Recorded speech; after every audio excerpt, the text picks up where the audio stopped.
গগৈ হত্যাকাণ্ডৰ ঘটনাটো তৃতীয়জন পোহৰলৈ আহিল। তৃতীয় পক্ষ জড়িত আছে।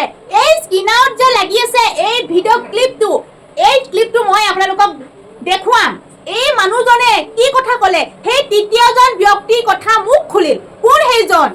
এই ব্যক্তিজন সুনীল গগৈ কোন হয়? সুনীল গগৈ কোনে ভাবুকি দিছিল, কোনে দম দিছিল, কোনে ফোন কল কৰি তোৰ মৃত্যু অনিবাৰ্য বুলি ফোন কৰি ধমকি দিছিল? সেই ভিডিঅ' ক্লিপটো মই দেখুৱাম। মই আজি হঠাৎ ভিডিঅ' ক্লিপটো পালো আৰু আপোনালোকক দেখুৱাম।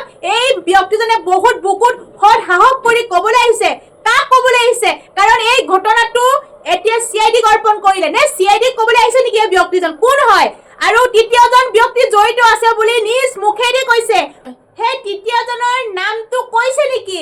কোন তৃতীয়জন ব্যক্তি? সুনীল গগৈৰ লগত এই ব্যক্তিজনৰ সম্পৰ্ক কি? মই A to Z ভিডিঅ' ক্লিপৰ সৈতে দেখাম। আপোনালোকে পোনপ্ৰথমে এই ব্যক্তিজনৰ মুখেদি সেই ভাষ্যকেইটা শুনি লওক।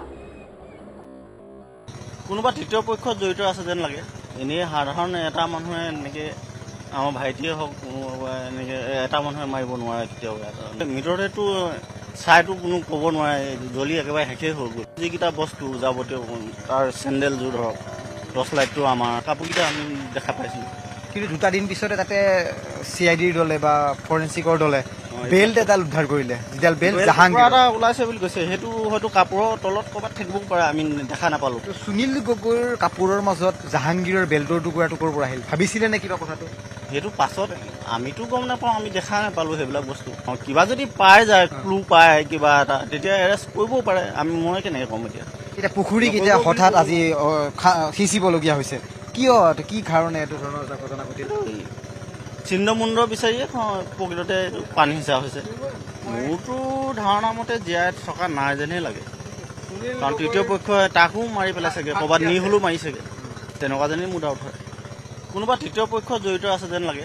এনেই সাধাৰণ এটা মানুহে এনেকৈ আমাৰ ভাইটিয়ে হওক এনেকৈ এটা মানুহে মাৰিব নোৱাৰে কেতিয়াও। মৃতদেহটো চাইটো কোনো ক'ব নোৱাৰে, জ্বলি একেবাৰে শেষেই হৈ গ'ল। যিকেইটা বস্তু যাৱতীয় তাৰ চেণ্ডেলযোৰ ধৰক, টৰ্চ লাইটটো আমাৰ, কাপোৰকেইটা আমি দেখা পাইছিলোঁ। কিন্তু দুটা দিন পিছতে তাতে CIDৰ দলে বা ফৰেঞ্চিকৰ দলে বেল্ট এডাল উদ্ধাৰ কৰিলে, যিডাল বেল্ট জাহাংগীৰ এটা ওলাইছে বুলি কৈছে। সেইটো হয়তো কাপোৰৰ তলত ক'ৰবাত থাকিবও পাৰে, আমি দেখা নাপালোঁ। সুনীল গগৈৰ কাপোৰৰ মাজত জাহাংগীৰৰ বেল্টৰ টুকুৰা পৰা আহিল। ভাবিছিলে নে কিবা কথাটো? সেইটো পাছত আমিতো গম নাপাওঁ, আমি দেখা নাপালোঁ সেইবিলাক বস্তু।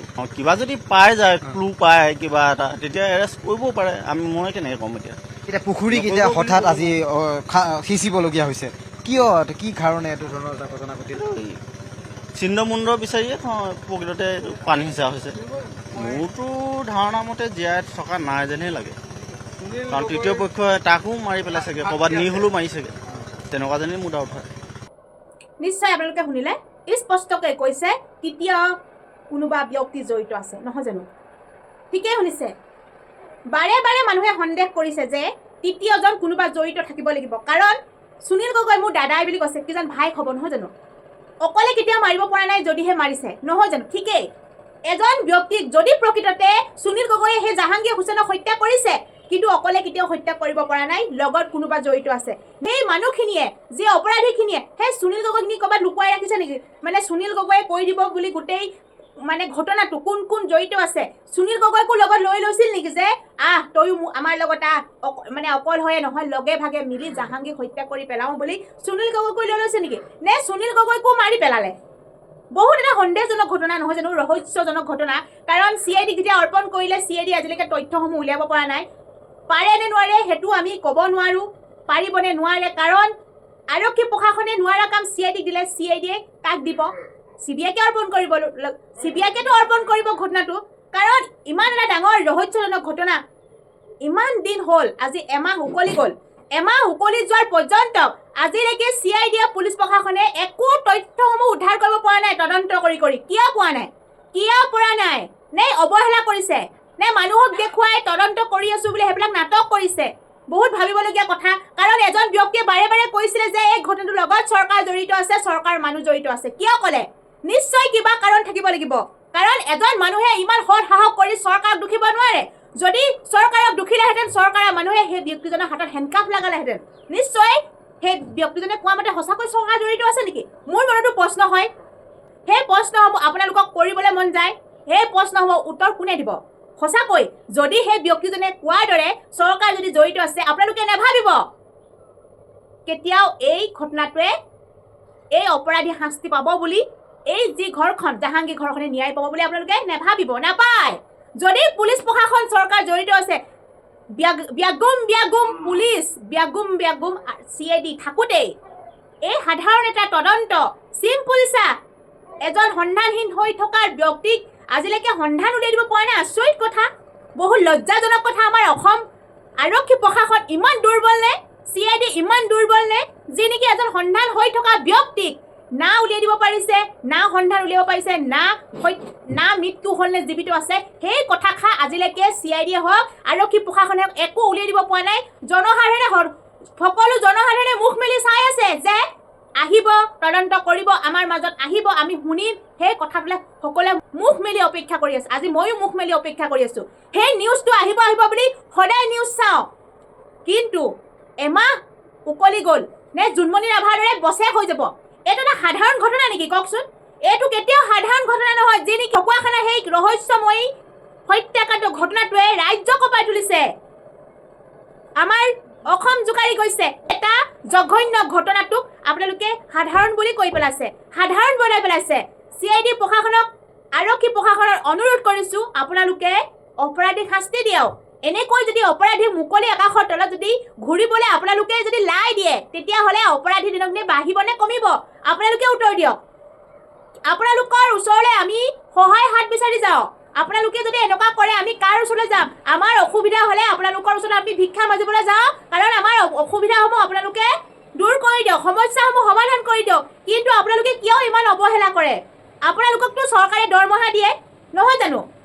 আপোনালোকেতো বিনা দৰমহাত তাকো ছল্ভ কৰিবলৈ নাযায়, তাৰ বিনিময়ত আপোনালোকক দৰমহা দিয়ে, চৰকাৰে দৰমহা দিয়ে। আপোনালোকে কিয় নিৰপেক্ষভাৱে কামখিনি হাতত নলয়? তাত মানুহে কৈছে সকলো হাত দীঘল মানুহ জড়িত আছে বুলি। যদি সঁচাকৈ হাত দীঘল মানুহ জড়িত আছে, তেতিয়াহ'লে অপৰাধী ন্যায় পোৱাটো সম্ভৱ জানো? কেতিয়াও সম্ভৱ নহয়। আজি আমি টেটু ফালি চিঞৰি আছোঁ, অপৰাধীক শাস্তি দিয়ক, সেই জাহাংগীৰ ঘৰখনক ন্যায় দিয়ক। কিন্তু আমাৰ কমেণ্টছ ভৰি পৰে, তোৰ কি টকা, তোৰ কিহে পাইছে, ক'ৰ পৰা? মানে বিভিন্নজনে বিভিন্ন ৰকমৰ কমেণ্টছ, বেয়া কমেণ্টছে ভৰা দিয়ে। কিন্তু কমেণ্ট বক্স অফ কৰিবলৈ বাধ্য কৰাই দিছে, কাৰণ আপোনালোকৰ কিছুমান কমেণ্টছ পঢ়িলে আমি দুৰ্বল হৈ যাওঁ, বেয়া লাগে। আপোনালোকৰ কমেণ্টছ কিছুমান বেয়া লাগে। আমি আপোনালোকৰ মাজলৈ ভাত খোৱা ভিডিঅ'টো আপোনালোকৰ মাজত প্ৰেৰণ কৰা নাই। আমি অন্ততঃ কাৰোবাৰ ন্যায়ৰ কাৰণে মাত মাতিছোঁ, ন্যায়ৰ কাৰণে যুঁজি ভিডিঅ' প্ৰস্তুত কৰিছোঁ। আপোনালোকে আমাক ছাপৰ্ট নকৰে, আপোনালোকে আমাক সহস্ৰ গালি গালাচে ভৰাই দিয়ে আমাৰ কমেণ্ট বক্স। কিন্তু আপোনালোকে কমেণ্ট বক্স লাগিলে নপঢ়ো কৈ দিন, হ'লেও আমি মাত মাতি যাম।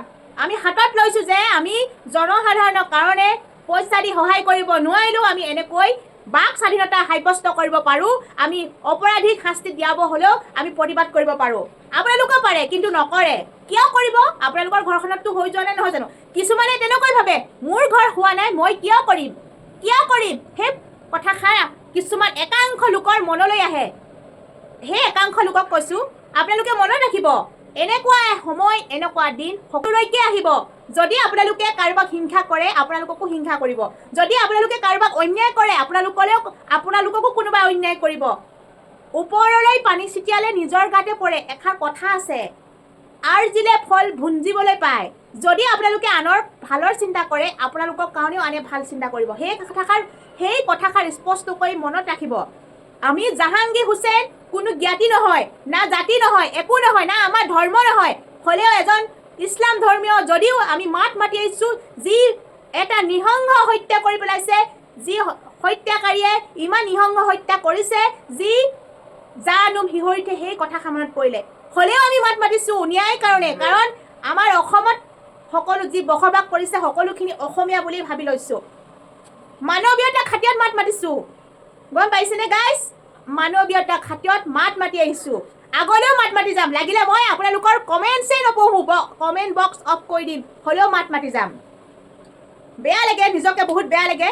কিন্তু আপোনালোকে কাক ছাপৰ্ট কৰে? যি নেকি অশ্লীলতাই ভৰি পৰে, যি নেকি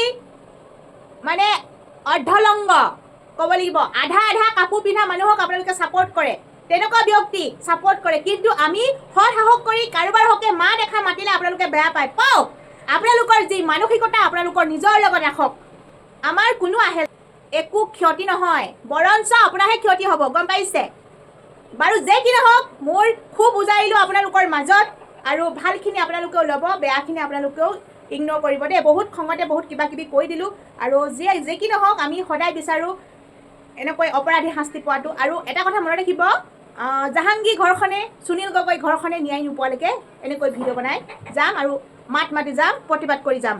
আপোনালোকে ভাল পোৱাসকলে চাব, বেয়া পোৱাসকলে মোক ইগন'ৰ কৰিব আৰু নাচাব।